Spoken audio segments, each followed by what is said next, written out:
السلام عليكم ورحمة الله تعالى وبركاته. الحمد لله رب العالمين والصلاة والسلام على سيدنا محمد وعلى آله وصحبه أجمعين. அல்லாஹ்வோட கிருபையில தினந்தோறும் இஸ்லாமிய பொற்காலத்துல ஒரு புரட்சி செய்த இஸ்லாமிய விஞ்ஞானிகள் சம்பந்தமா தொடர்ந்து பார்த்துட்டு வரோம். அதனுடைய தொடர் வரிசையில இன்னைக்கு நம்ம பார்க்க போற இமாமுடைய பேரு அபூபக்கர் அர் ராசி அப்படிங்கிற இமாம் சம்பந்தமான வாழ்க்கை வரலாறு தான் பார்க்க போறோம். இவங்க 8வது நூற்றாண்டுல என்ன செய்யறாங்கன்னா வாழ்றாங்க. இவங்களுடைய தாய்மொழி பாரசீகமா இருக்குது. அந்த நாட்டுல அந்த மொழியில என்ன செய்யறாங்க, வளர்றாங்க. இப்போ இவங்களுடைய கல்வி பருவம் வந்ததுக்கு பின்னால் இவங்களுக்கு மருத்துவத்துறையில என்ன செய்யுது, ஆர்வம் இருக்கிறதுனால இவங்க மருத்துவம் படிக்கிறதுக்காக பகதாதுக்கு என்ன செய்யறாங்கன்னா போறாங்க.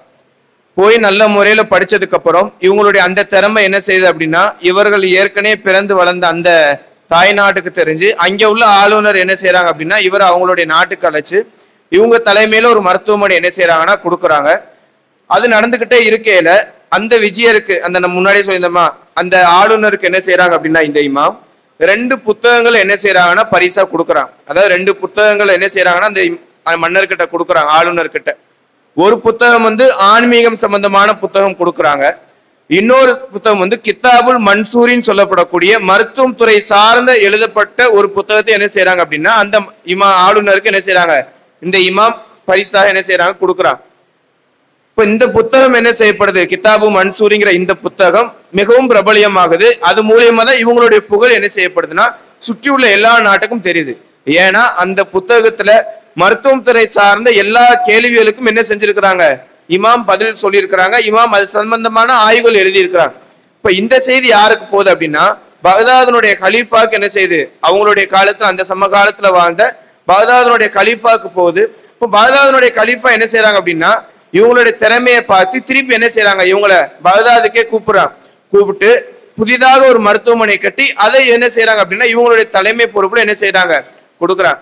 இப்ப இந்த மன்னர் என்ன செய்யறாங்க, இந்த இமாம் என்ன செய்யறாங்கன்னா, அப்ப சமகாலத்துல வாழ்ந்த எல்லா அறிஞர்களையும் எல்லா மருத்துவரையும் கூப்பிட்டு புதிதான அந்த மருத்துவ துறையில என்ன செய்யறாங்க அப்படின்னா புதிய புதிய முயற்சிகளை கொண்டு வராங்க. இப்போ மருத்துவம் சார்ந்த விஷயத்துல அந்த கெமிக்கல் லேப்ல இருக்கக்கூடிய அந்த பாட்டில், அந்த பொருட்கள் இருக்கும் இல்லையா, இதையெல்லாம் ஆரம்பத்துல அந்த தயாரிப்பும் அந்த வடிவமும் கொடுத்தது யாருன்னா இந்த இமாம் தான் என்ன செய்யறாங்க, இதுல ஒரு முன்னுதாரணமா விளங்குறாங்க. இது அல்லாம முக்கியமா சொல்லப்படக்கூடிய இப்ப மருத்துவம் எடுத்துட்டோம் அப்படின்னா, நம்ம ஊர்ல எடுத்துட்டோம்னா எல்லா கிளினிக்கல் இருந்தாலும் குழந்தைகளுக்குன்னு சொல்லி தனியா ஒரு ஹாஸ்பிட்டல் என்ன செய்யும்னா இருக்கும், ஸ்பெஷாலிஸ்ட் சைல்டு ஸ்பெஷாலிட்டி சொல்லி என்ன செய்யும் இருக்கும். காரணம் என்னன்னா, மற்ற நமக்கு பார்க்கக்கூடிய மருத்துவமும் குழந்தைகளுக்கு பார்க்கக்கூடிய மருத்துவம் என்ன செய்யப்படும், டிஃப்ரெண்ட் இருக்கும். அதுல என்ன செய்யும், வேறுபடும். அந்த மருத்துவத்தை, குழந்தை மருத்துவத்தை முதல்ல கொண்டு வந்தது, அதுக்குள்ள தனி மருத்துவம் கொண்டு வந்தது இந்த ராசிங்க கூட இந்த இமாம் தான். இவங்களதான் குழந்தை மருத்துவத்தினுடைய தந்தைன்னு என்ன செய்யறாங்க, அழைக்கிறாங்க.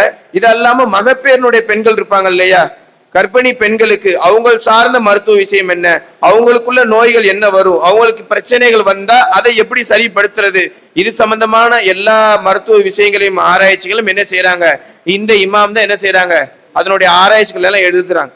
இப்ப இவங்களுடைய புத்தகத்தை வச்சுதான் பல நூற்றாண்டு காலமா என்ன செய்யப்படுது அப்படின்னா, குழந்தை சம்பந்தமான நோய்களுக்கும் மருத்துவம் கண்டுபிடிக்கிறதுக்கும் மகப்பேறு பெண்களுக்கு மருத்துவ சார்ந்த விஷயங்களும் இவங்களுடைய கட்டுரையை வச்சுதான் அடுத்தடுத்து வரக்கூடிய இமாம்கள் என்ன செய்யறாங்க அப்படின்னா விரிவுரையா எழுதி அதுல இருந்துதான் என்ன செய்யறாங்க படிக்கிறாங்க.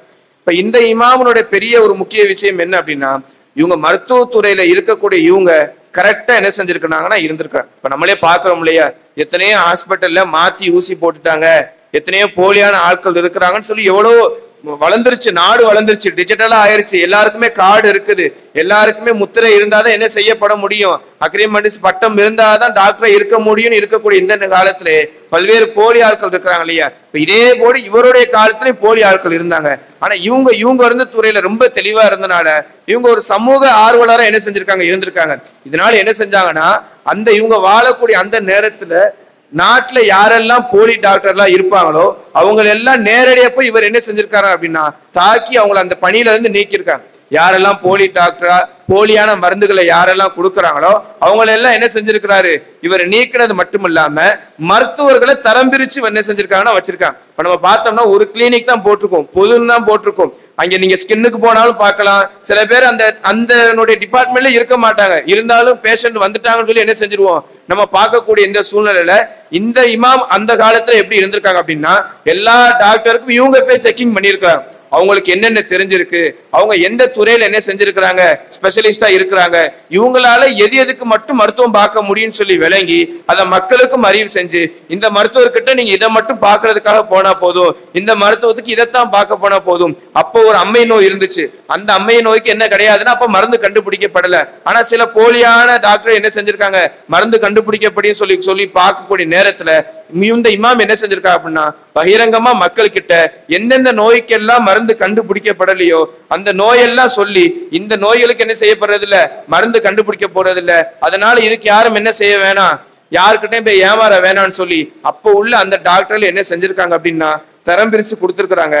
அதுக்கப்புறம் இவங்க எழுதி கொடுத்த அந்த ஒரு மருத்துவம் சார்ந்தால் மன்சூரிங்கிற கிதாபு தான் பிற்காலத்துல பல மொழிகள் என்ன செய்யப்பட்டிருக்கு, மாற்றி மொழி மாற்றம் செய்யப்பட்டு கல்வித்துறை சார்ந்த முக்கியமான புத்தகங்கள்ல இதுவும் என்ன செய்யப்பட்டிருக்கு, ஒரு புத்தகமாக வைக்கப்பட்டிருக்கிறத நம்ம வரலாற்றுல பார்க்கிறோம்.